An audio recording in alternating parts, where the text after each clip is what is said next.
그 저희가 주일에는 다윗과 압살롬에 대한 이야기를 몇 주째 계속 지금 설교하고 있습니다.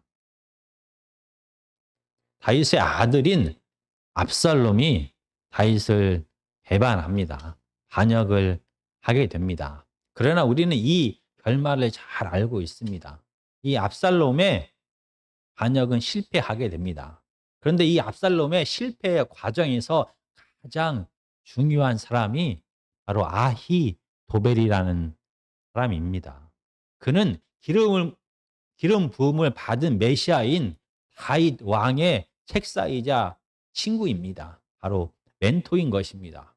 그런데 그가 기름 부음 받은 메시아를 배반합니다. 그리고 그의 아들인 압살롬의 편에 서게 됩니다. 오늘 본문에서도 하나님의 기름 부음을 받은 메시아인 예수님을 가룟 유다가 배반하게 됩니다.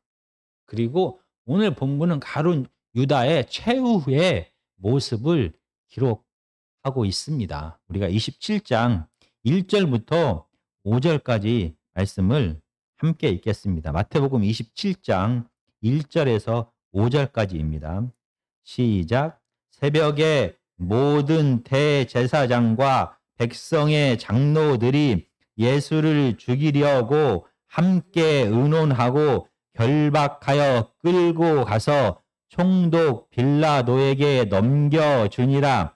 그때에 예수를 판 유다가 그의 정죄됨을 보고 스스로 뉘우쳐 그 은 30을 대제사장들과 장로들에게 도로 갖다 주며 이르되 내가 무죄한 피를 팔고 죄를 범하였도다 하니 그들이 이르되 그것이 우리에게 무슨 상관이냐 내가 당하라 하거늘 유다가 은을 성소에 던져 넣고 물러가서 스스로 목매어 죽은지라.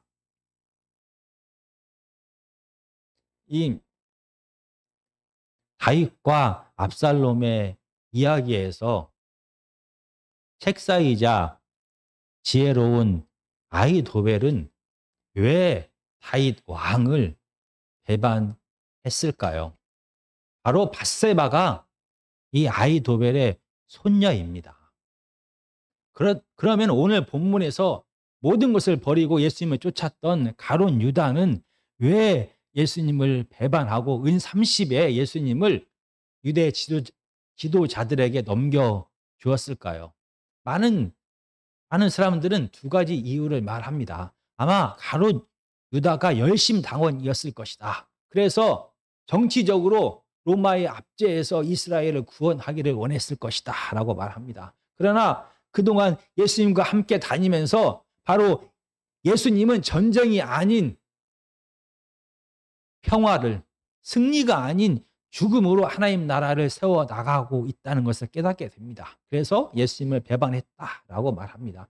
두 번째는 바로 재물 때문이다라고 말합니다. 요한복음은 구체적으로 가룟 유다의 탐심에 대하여 기록합니다. 대신에 마태복음은 26장 15절은 이렇게 말합니다. 내가 예수를 너희에게 넘겨주리니 얼마를 주려느냐 하니 그들이 은 30을 달아 주거늘. 이렇게 가룟 유다가 먼저 돈에 대하여 유대 지도자들에게 말함을 통하여 가룟 유다가 돈에 관심이 있다는 것을 드러냅니다.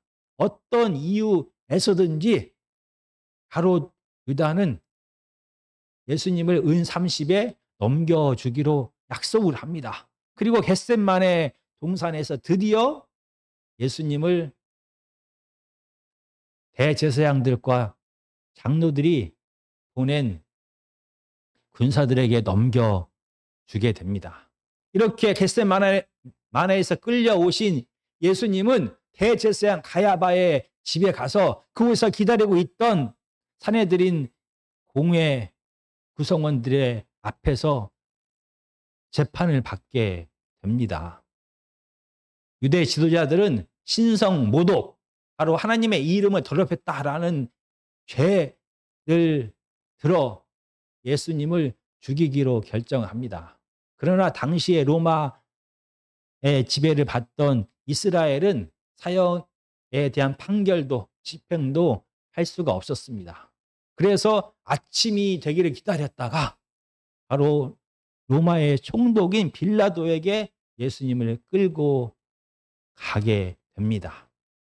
가롯 유다는 이 소식을 듣게 됩니다. 바로 예수님께서 유대 지도자들에 의하여 사형 판결을 받게 되고 이 사형을 집행하기 위하여 로마 총독 빌라도에게 끌려갔다라는 소식을 듣게 됩니다. 그런 이 소식을 들은 가룟 유다의 반응이 3절부터 5절까지입니다. 제가 다시 한번 읽어보겠습니다. 그때 예수를 판 유다가 그의 정죄됨을 보고 스스로 뉘우쳐 그 은 30을 대제사장들과 장로들에게 도로 갖다 주며 이르되 내가 무죄한 피를 팔고 죄를 범하였도다 하니 그들이 이르되 그것이 우리에게 무슨 상관이냐 내가 당하라 하거늘. 이 소식을 들은 가룟 유다는 자신의 죄를 깨닫게 됩니다. 그리고 은 30을 가지고 유대 지도자들에게 찾아갑니다. 가서 내가 무죄한 피를 팔고 죄를 범했다라고 이렇게 말합니다. 이 무죄한 피는 구약 성경에 반복적으로 등장합니다. 우리가 구체적으로 한 구절만 살펴보면 신명기 27장 25절입니다. 무죄한 자를 죽이려고 뇌물을 받는 자는 저주를 받을 것이라 할 것이요 모든 백성은 아멘 할지니라. 무죄한 자를 죽이려고 뇌물을 받는 자는 하나님의 저주를 받게 될 것이다 라고 말합니다. 이렇게 예수님이 신성 모독이라는 죄를 지을 뿐이 아니고 아무런 죄가 없음에도 불구하고 그를 뇌물을 받고 대제사장들과 장로들에게 넘겨준 자신의 죄를 가룟 유다는 깨닫게 됩니다. 그리고 이 상황을 되돌리기를 원했습니다. 그는 후회했습니다. 그래서 은 30을 대제사장들과 장로들에게 다시 돌려줍니다. 그러자 유대 지도자들은 나하고 우리들과 아무런 상관이 없는 일이다. 그 저주는 네가 너의 몫이다 라고 말을 합니다. 도리어 화를 내는 이 유대 지도자들의 기세에 눌려서 가룟 유다는 다시 은 30을 가지고 옵니다. 그리고 성전에 은 30을 던져버립니다. 그리고 스스로 목숨을 끊게 됩니다. 구약에서 또 다른 기름 부음을 받은 메시아 다윗을 배반했던 아히도벨의 결말은 어떻게 되었을까요? 사무엘하 17장 23절입니다. 아히도벨이 자기 계략이 시행되지 못함을 보고 나귀의 안장을 지우고 일어나 고향으로 돌아가 자기 집에 이르러 집을 정리하고 스스로 목매어 죽음에 그의 조상의 묘에 장사되니라. 아히도벨은 자기의 계략, 자기의 전략이 선택되지 않는 상황을 겪게 됩니다. 아히도벨은 압살롬에게 이렇게 말합니다. 아무런 준비도 없이 다윗은 예루살렘 성을 빼앗기고 급하게 도망을 갔습니다. 다윗이 정신을 차리고 그의 군사를 재정비하기 전에 지금 이 시간에 당장 쳐들어 가야 합니다. 그를 기습하여서 그를 당장에 죽여야 합니다. 라고 말합니다. 정말 지혜로운 그 아히도벨의 전략은 당시 상황에서 가장 적합한 전략이었습니다. 그런데 압살롬은 기습 공격이 아닌 전면전을 택하게 됩니다. 그러자 지혜로운 아히도벨은 알게 됩니다. 이 전쟁, 이 반역의 끝이 실패로 돌아가게 될 것을 알게 됩니다. 그리고 그는 자기의 선택을 후회했을 것입니다. 내가 복수의 눈이 어두워서 말도 안 되는 선택을 했구나. 내가 이 상황을 다시 돌릴 수만 있다면 돌리고 싶다라고 생각을 했을 것입니다. 그러나 그가 할 수 있는 것은 아무것도 없었습니다. 그는 다윗 왕이 무서웠습니다. 많은 성경의 학자들은 왜 아히도벨이 죽었을까? 왜 죽음을 택했을까에 대하여 이렇게 말합니다. 전쟁은 이 반역은 실패로 끝나게 되고 다윗 왕이 다시 왕위에 오르게 될 것입니다. 그리고 이 반역에 동참한 무리들을 다윗은 철저하게 응징을 할 것이다 라고 아히도벨은 생각했습니다. 부끄러운 수치스러운 죽음을 당하게 되느니 다른 길이 없었습니다. 아히도벨은 후회했지만 그가 할 수 있는 다른 선택이 없었습니다. 그래서 그는 죽음을 선택하게 된 것입니다. 오늘 본문에서 가롯 유다도 자신의 죄를 깨닫게 됩니다. 내가 아무런 죄도 없는 메시아이신 예수님을 죽음으로 몰아넣었다라고 그는 후회합니다. 그리고 그는 이 상황을 다시 돌리고 싶습니다. 자기가 받을 하나님으로부터의 저주를 피하고 싶었을 것입니다. 그래서 그는 다시 돈을 돌려주었습니다. 아무리 돈을 돌려주어도 그의 죄가 이 상황을 다시 되돌릴 수가 없습니다. 하나님의 심판을 피할 길이 없다라고 그는 생각했습니다. 더 이상 그가 선택할 수 있는 길이 아무것도 없었습니다. 그래서 가룟 유다가 선택할 수 있는 길은 오직 하나밖에 없습니다. 죽음뿐이다라고 그는 생각했습니다. 그런데 오늘 본문 마태복음 27장의 바로 앞 부분에는 또 다른 배신의 사건이 기록되어져 있습니다. 바로 베드로의 배신입니다. 베드로는 메시아이신 기름 부음을 받은 메시아이신 예수님 앞에서 다른 제자들 앞에서 당당하게 외쳤습니다. 내가 아무리 죽음이 나를 두렵게 할지라도 나는 예수 그리스도를 예수님을 배반하지 않을 것입니다. 다른 모든 제자들이 예수님에게서 떨어져 나갈지라도 나는 예수님과 함께 있겠습니다. 라고 그는 큰 소리를 쳤습니다.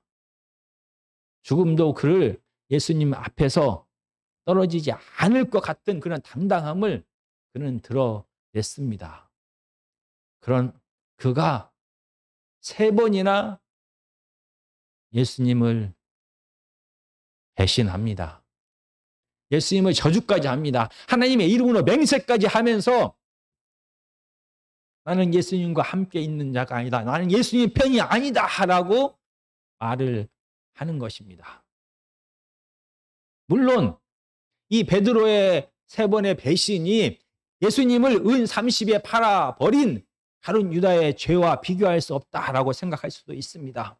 다시 자신의 죽은 자신의 왕인 다윗 왕을 배반한 아히도벨의 죄와 말로 예수님을 모른다라고 3번 부인한 베드로의 죄의 부끄러움은 분명히 다를 것이다 라고 생각할 수도 있습니다. 그러나 베드로가 느끼는 이 부끄러움은, 베드로가 느끼는 이 후회는 결코 가볍지 않습니다. 그는 누구입니까? 그는 베드로입니다. 그는 물 위를 걸은 자입니다.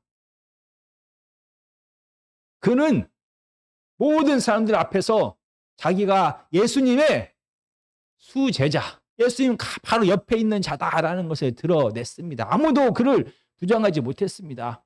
그래서 예수님조차도 초대교회를 베드로에게 맡기셨습니다.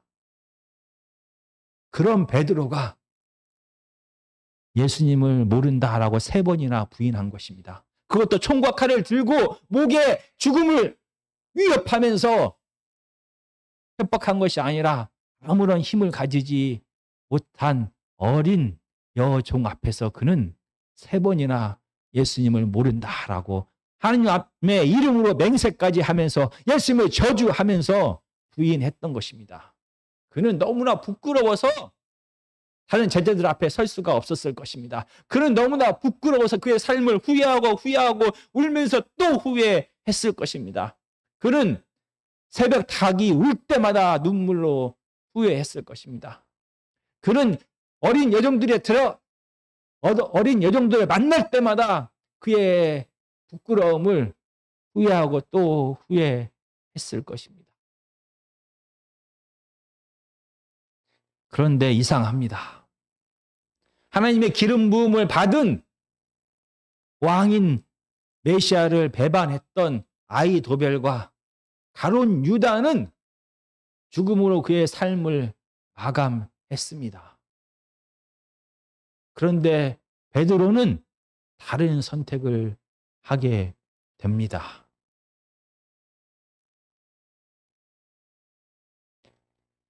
베드로의 성격상 어쩌면 아히도벨과 같은 그런 삶으로 마감했을지도 모른 그의 삶이 다른 선택을 하게 된 이유는 바로 그는 예수님을 만나게 됩니다.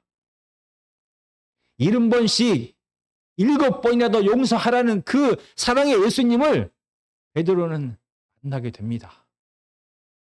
그리고 그 예수님을 통하여 용서받고 다시 회복되고 그래서 예수님 편에 다시 서게 됩니다. 그래서 그는 죽을 때까지 예수님과 함께 그의 삶을 동행하면서 삶을 마감하게 되는 것입니다. 후회와 회개는 다릅니다. 후회는 지난날의 잘못을 눈물로 뉘우칩니다. 슬퍼합니다. 그러나 거기에서 멈춥니다. 거기에 머물러 있는 것이 후회입니다. 그러나 회개는 다릅니다. 회개는 자기의 잘못을 깨닫게 되었을 때 눈물로 후회합니다. 거기서 멈추는 것이 아니라 후회한 상태에서 예수님을 바라보게 됩니다. 예수님을 만나게 됩니다. 그리고 예수 그리스도의 사랑으로 예수 그리스도의 용서를 통하여 다시 회복이 되고 예수님과 함께 나머지 삶을 걸어가게 됩니다. 이렇게 잘못해서 돌이켜서 예수님과 함께 마지막까지 길을 걷는 것이 회개인 것입니다.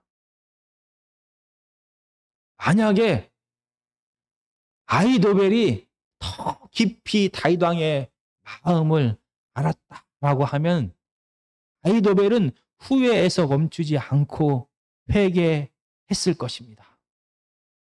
다윗 왕에게 다시 돌아갔을 것입니다. 다윗은 누구입니까? 다윗은 용서받은 죄인입니다. 그는 신하이자 친구의 아내를 성폭행하고 빼앗습니다. 그리고 이 자기의 죄를 덮기 위하여 그 신하를 죽여버립니다. 상상할 수 없는 이 죄를 지은 다윗 왕은 자기의 삶을 후회했을 것입니다. 눈물로 후회합니다. 그러나 거기서 멈추지 않았습니다. 그는 하나님을 만나게 됩니다. 정말 하나님은 이 죄의 열매에 대하여 끝까지 추궁하시고 심판하시는 분입니다. 그러나 이 하나님은 동시에 다윗 왕을 용서하시고 사랑하시고 보호하시고 하나님과 다윗 왕의 그 언약을 끝까지 지키시는 분이십니다. 이 은혜의 하나님, 이 신실하신 하나님을 다윗 왕은 만나게 됩니다. 상상할 수도 없는 이 죄를 용서받게 된 것입니다. 만약 아히도벨이 다윗 왕의 그 깊은 마음을 알았다라고 하면 그는 죽음이 아닌 다른 선택을 하게 되었을 것입니다. 후회에서 머무는 것이 아닌 회개의 길까지 나아갔을 것입니다. 그래서 다윗과의 관계를 회복했을 것입니다. 가롯 유다가 하나님을 더 깊이 알았더라면 그는 후회에서 멈추지 않았을 것입니다. 그는 후회에서 멈추지 않고 회개까지 나아갔을 것입니다. 아무리 되돌리려고 해도, 아무리 돈을 돌려줘도 자기가 생각하기에 어떤 것으로도 이 무서운 죄를 용서받지 못할 것이다 라고 가룟 유다는 생각했습니다. 예수 그리스도를 이르게 한 이 죄를 어떻게 자기 힘으로, 능력으로, 무엇으로도 용서받지 못하고 회복할 길이 없다라고 생각했습니다. 그에게 남겨진 것은 아무것도 없었습니다. 그는 더 이상 앞으로 한 발자국도 더 나아갈 수가 없었습니다. 그가 죽음을 선택할 수밖에 없는 이유였습니다. 그러나 하나님을 더 깊이 알았다면, 그 하나님을 만났다면, 그 하나님의 심판뿐만이 아니라 하나님의 긍휼하심과 끝없는 용서와 그 사랑의 마음을 알았다면 가룟 유다는 다른 선택을 했을 수도 있습니다. 후회에서 머무는 것이 아니라 회개하면서 다시 예수님과 함께 걷는 그 길을 택할 수도 있었습니다. 정말 저희는 이 땅을 살아갑니다. 이 땅을 살아가면서 저희의 연약함 때문에, 저희의 죄성 때문에 많은 후회를 하게 됩니다. 많은 벽을 만나게 됩니다. 내 힘과 내 능력과 내 지혜와 내 의지로는 아무것도 할 수 없다라는 것을 느끼게 됩니다. 그리고 우리의 삶을 후회합니다. 내 잘못과 내 연약함과 모든 것들을 앞에서 드러나는 내 부끄러움만을 보게 됩니다. 그러나 거기서 멈추면 우리는 그냥 후회하는 삶을 살게 되는 것입니다. 그러나 오늘 본문은 우리에게 한 가지를 더 이야기합니다. 이 사랑의 하나님, 그 하나님을 만나야 된다라고 말합니다. 그 하나님 앞에 나아가야 된다라고 말합니다. 내 힘과 능력과 지혜로, 내 의지로, 내 어떤 노력으로도 이 죄의 문제, 이 연약함의 문제, 그 결과 찾아오는 죽음의 문제, 이 고통의 문제를 해결할 수 없다라고 느끼게 되었을 때 내 지나온 삶을 후회하는 데서 멈추는 것이 아니라 하나님 앞에 나아가야 하는 것입니다. 그 은혜의 하나님, 그 사랑의 하나님, 그 하나님을 만나게 되었을 때 하나님께서는 우리의 연약함을 다시 한번 안아주십니다. 다시 한번 용서하시고 또 용서하시고 우리에게 하나님께서 어떤 분인지를 드러내십니다. 이렇게 하나님의 은혜를 경험하는 자, 하나님의 사랑을 경험하는 자, 하나님을 만난 자는 넘어졌을 때 후회에서 멈춰 머물러 서는 것이 아닌 하나님 때문에 다시 한번 회복됩니다. 그래서 돌아서서 하나님과 함께 하나님께서 걷기를 원하는 예수 그리스도의 길을 끝까지 걷게 되는 것입니다. 정말 사람은 자기의 능력과 자기의 지혜와 자기의 의지로는 이 땅을 살아가면 결국 후회하는 삶만을 살게 되는 것입니다. 예수 그리스도 안에 있을 때, 예수님을 만나게 되었을 때 우리의 부족함이, 우리의 죄성이, 우리의 연약함이 예수 그리스도와 함께함을 통하여 회복되고 끝까지 부족함에도 불구하고 연약함에도 불구하고 예수 그리스도께서 가신 길을 걷게 될 수 있는 것입니다. 이게 바로 회개의 길입니다. 정말 후회하는 삶이 아닌 회개의 길을 걷는 저와 여러분이 되었으면 여러분이 되기를 간절히 기도합니다.